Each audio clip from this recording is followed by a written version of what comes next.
Assalamualaikum warahmatullahi wabarakatuh. Oke sahabat semua, jumpa lagi dengan saya Kang Humaydi di channel Bisikan Gaib. Oke sahabat semua, jangan pernah nonton channel Bisikan Gaib sendirian, karena bisa saja makhluk tak kasat mata menemani Anda.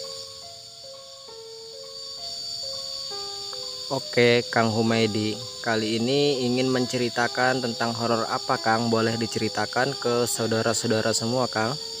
Ya, terima kasih. Kali ini saya akan bercerita tentang pengalaman horor saya atau mistis saya lagi ya, yaitu tentang waktu saya ziarah ke suatu tempat ya. Jadi singkat ceritanya begini, uh,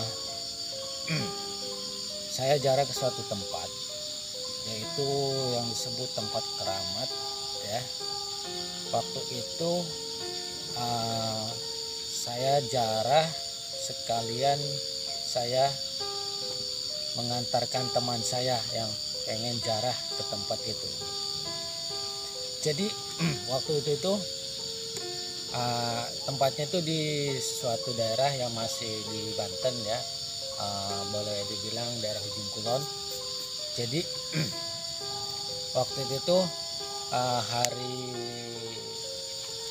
Minggu ya, hari Minggu kebetulan saya lagi sedang ada di rumah. Waktu itu teman saya juga, dia bilang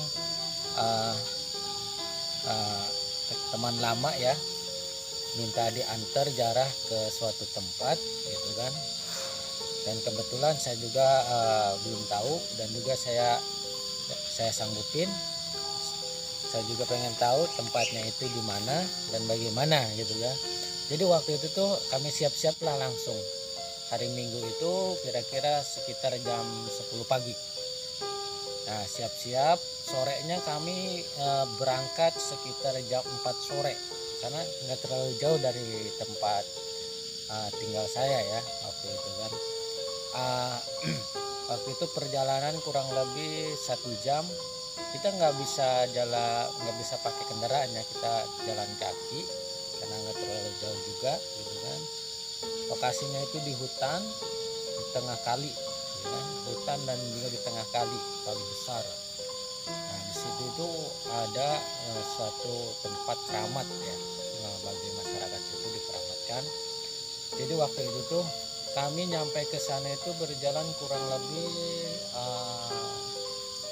pas waktu sholat asar ya. Jadi setelah nyampe ke sana kami istirahat dulu. Jadi setelah itu udah istirahat, kami siap-siap ambil wudhu, kami sholat lah. Situ ada pondok ya, pondok saung. Jadi yang terbuat dari bambu-bambu gitu ya kan. Jadi kami sholat dulu di situ, sholat asar. Setelah itu kami siap-siap, kami mengeluarkan bahan-bahan kami yang kami persiapkan dari rumah ya. Jadi di situ kami ziarah. Jadi pada awal ceritanya, pada awalnya itu tidak ada keanehan, sama sekali, seperti biasa, berjalan seperti biasa. Setelah itu, setelah saya mulai ziarah, saya mulai membaca doa. Nah di situ mulai kerasa sedikit kerasa merinding. Jadi kami cuma berdua.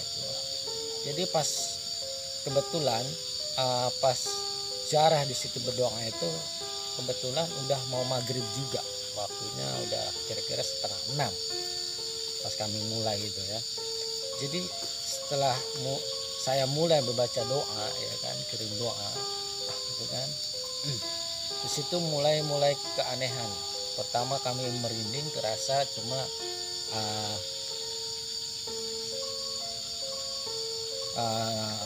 kirain udah belum. Nah awalnya, cerita awalnya itu biasa-biasa saja, belum ada keanehan, belum ada keanehan, seperti biasa berjalan dengan lancar ya kan. Namun setelah saya mulai berdoa, waktu itu waktunya hampir maghrib ya, 5:30. Jadi mulailah keanehan-keanehan itu pertama kami merasa merinding. Teman saya ngomong begini, katanya, Kang, ini kok merinding ya? Terus saya bilang, sudah biarin, kita berdoa aja, tujuan kita apa ke sini, ya kan? Itulah yang kita harapkan. Jadi setelah itu lanjutlah kami berdoa. Setelah berdoa, setelah pertengahan kami baca doa itu, situ kan di lokasinya itu kan ada semacam kayak tiang-tiang besi 4 ya, bekas ditutup pakai kain putih si lokasi keramatnya itu. Jadi itu di situ nggak ada orang selain kami berdua, tidak ada orang selain kami berdua. Jadi pas pertengahan baca doa, tiba-tiba si tiang besi itu berbunyi kayak ada yang mukul, patah 1 kali. Kami mungkin ini berpikir hanya perasaan, cuma pendengaran kami saja berdua. Yang kedua kalinya kami lanjut lagi berdoa, yang kedua kalinya itu patah lagi, berbunyi lagi. Jadi akhirnya si teman saya itu agak sedikit ketakutan, dia hampir lari waktu itu teman saya. Terus saya bilang, kamu jangan lari, ya kan? Apapun yang terjadi tetap di sini dekat saya, ya kan? Dan juga berdoa yang benar. Akhirnya tidak jadi lari si teman saya itu. Nah, dari situlah mulai keanehan itu mulai. Hawa mistis, merinding, bulu kuduk naik semua bawah. Cuma di situ saya tetap berlanjut berdoa gitu kan. Karena dalam pikiran saya, biarlah, ya kan, nggak bakalan saya hiraukan.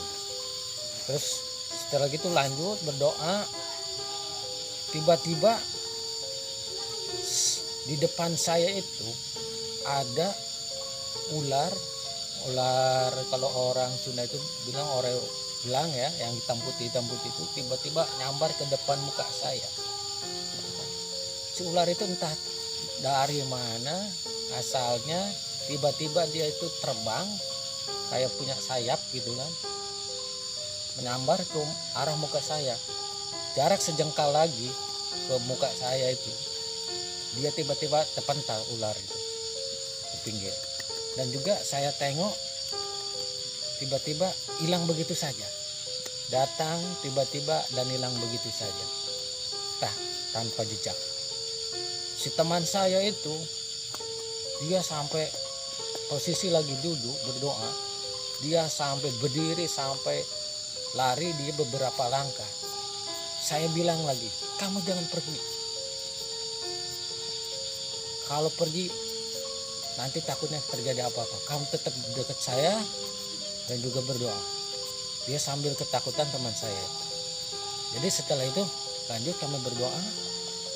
Nah setelah itu belum selesai, masih terjadi keanehan. Pas di ujung akhir doa, ya kan, ada kejadian lagi. Kami kan bawa aqua buat kira-kira yang setengah literan, ya kan, buat si wadah air yang kami datangi, kunjungi tempat itu. Jadi tiba-tiba si aqua botol itu dia terbang terus ngebanting sekaligus. Itu terjadi lagi keanehan seperti itu. Teman saya lari lagi. Dari situ saya berpikir, wah ini sudah nggak benar. Jadi akhirnya cepat-cepat saya selesaikan doa itu, dan juga saya kasih tahu teman saya, jangan takut, ini bukan apa-apa, ini hanya interaksi penghuni sini saja. Jadi untungnya si teman saya itu mendengarkan saya gitu. Nah disitulah, ya kan, Jadi ketika proses berdoa itu intinya mah tetap doa-doa yang maha kuasa itu, apalagi bacaan-bacaan dari Al-Quran itu emang sangat bagus ya, manjur, mujarab untuk posisi begitu. Jadi itulah pengalaman saya ya. Jadi di sini kita ambil hikmahnya dari cerita saya itu. Akhirnya beda dulu. Nah disitulah mulai keanehan. Akhirnya saya buru-buru saya akhiri doa itu ya kan. Akhirnya selesai. Akhirnya kami ngambil si aqua yang tadi itu yang kosong, kami isi air. Setelah itu kami siap-siap untuk pulang. Jadi kira-kira sekitar kurang lebih jam 6 lewat, setengah 7 kami pulang ya kan, dengan alhamdulillah walaupun banyak kendala ya, banyak gangguan, tapi tujuan kami semuanya lancar. Jadi itulah pengalaman saya ya, masalah berkunjung atau ziarah ke tempat keramat ya. Jadi di cerita ini tolong diambil segi positifnya saja ya. Jadi intinya mah tetap kita meminta segala sesuatu kepada Allah Subhanahu wa taala ya. Tiada doa atau